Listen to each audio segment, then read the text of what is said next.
Magandang gabi, Dante. Bakit nilimitahan ng COMELEC ang mga pwedeng sumama sa kakandidato sa filing ng COC? Magandang gabi, June.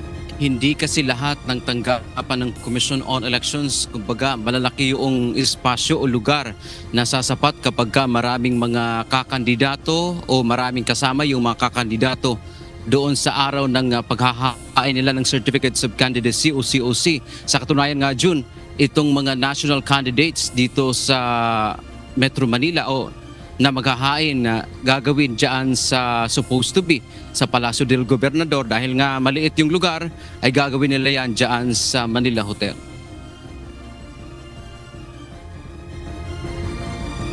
Hindi pwede na marami ang sasama o kasama ng isang kakandidato. Ito man ay sa lokal o nasyonal na posisyon. Sa Section 5 ng COMELEC Resolution number 11045, itinakda ng Commission on Elections o COMELEC ang limitasyon sa bilang ng pwedeng sumama. Kapag ang tatakbo ay bilang senador, maaari siyang magsama ng 4 na katao. Ang ibang mga kakandidato tulad sa party list at mga local candidates ay 3 lamang ang kasama, pati na ang mga tatakbo sa unang Bangsamoro parliamentary elections. June, paliwanag ng komisyon, may mga tanggapan silang maliliit lang kaya. Sana naman po yung pagpasok sa mga opisina ng COMELEC o sa venue kung saan gagawin, huwag naman po sana sobrang dami. Katulad ng aming sinasabi, 3 lang ang pwedeng isama ng isang filer.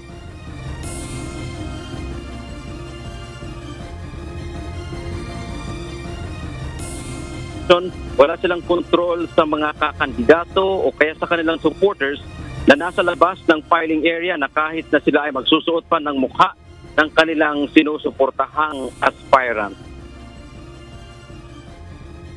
Namin kayang pigilan din yung pagsusuot ng mga t-shirt kahit may kulay-kulay pa o may pangalan o mukha ng kandidato. Kaya hindi rin namin kayang pigilan yung pagpapakain sapagkat yan po ay parte ng kanilang pagpafile. Samantala, binisita naman ng COMELEC ang Vitro Data Center sa Makati City kanina. Dito ilalagay ang isa sa kanilang servers na gagamitin sa 2025 elections. Pero dahil nga sa issue ng seguridad, bawal kumuha ng video at maging picture sa loob ng data center. Paliwanag ni Chairman Garcia, kaya nila sinama ang media sa unang pagkakataon para sa transparency. Mayroong 3 server ang COMELEC sa paparating na halalan.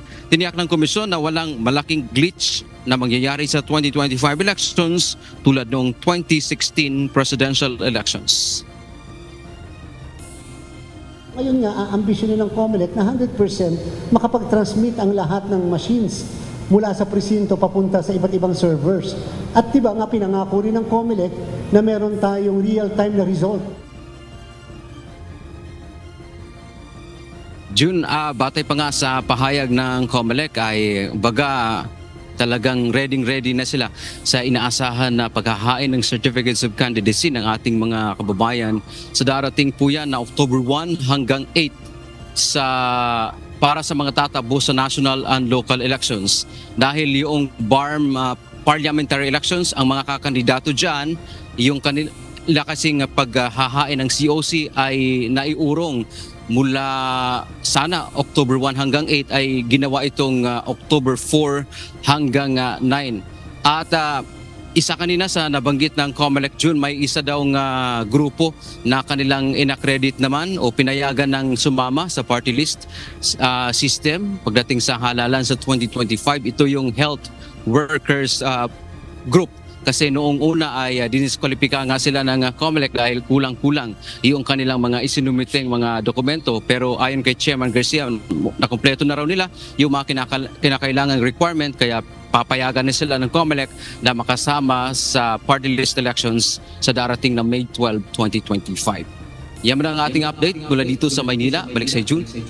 Sinabi mo kanina, Dante, na yung pag-file ng COC para sa mga tatakbong senador at party list ay gaganapin doon sa Manila Hotel. Ang tanong ko, Dante, magkakaroon din ba o papayagan ba ng COMELEC o ng pamunuan ng hotel magkakaroon ng programa sa harapan katulad ng ginagawa dati pa noong mga nakalipas na taon pag may mga filing ng COC, may mga pakulo yung bawat kandidato dyan para maging masaya ang pagpa-file?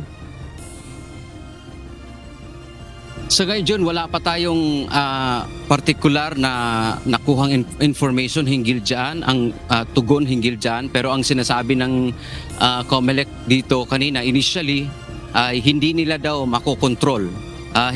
Wala silang control doon kung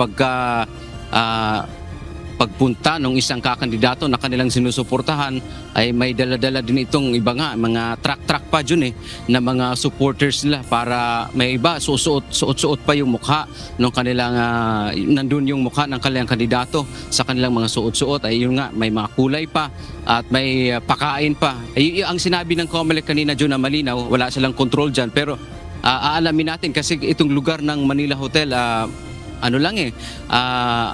malapit sa kalsada at maliit lang din talaga yung space.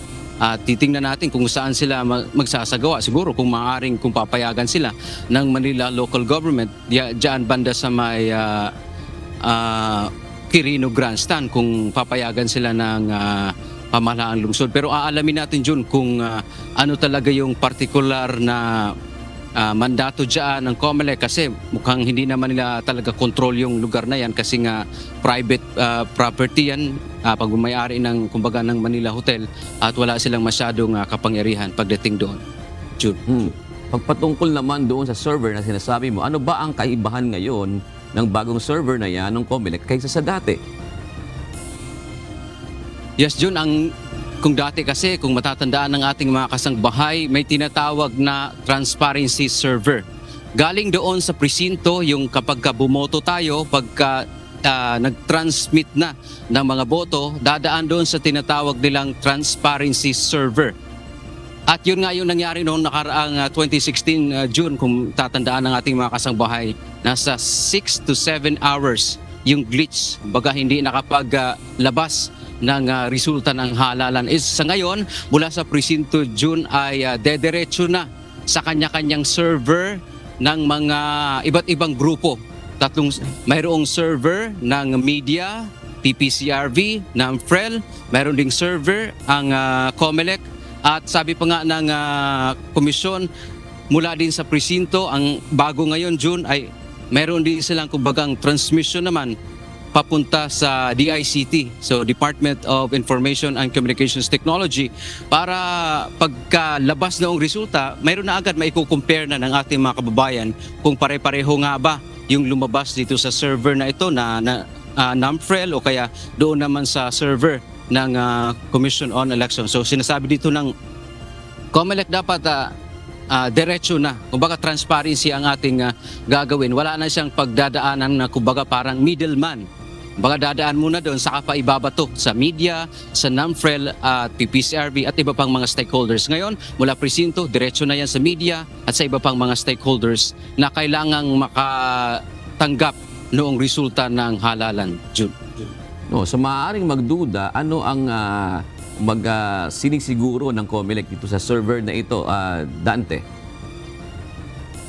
Yes, Jun, sinasabi nga ng Commission on Elections, kaya ngayon sa kauna-unahang pagkakataon, gaya na nabanggit natin kanina, pinasama tayo doon sa lugar. Bawal nga lang, Jun, kumuha ng picture, bawal nga tayo magdala ng kahit anumang gadget.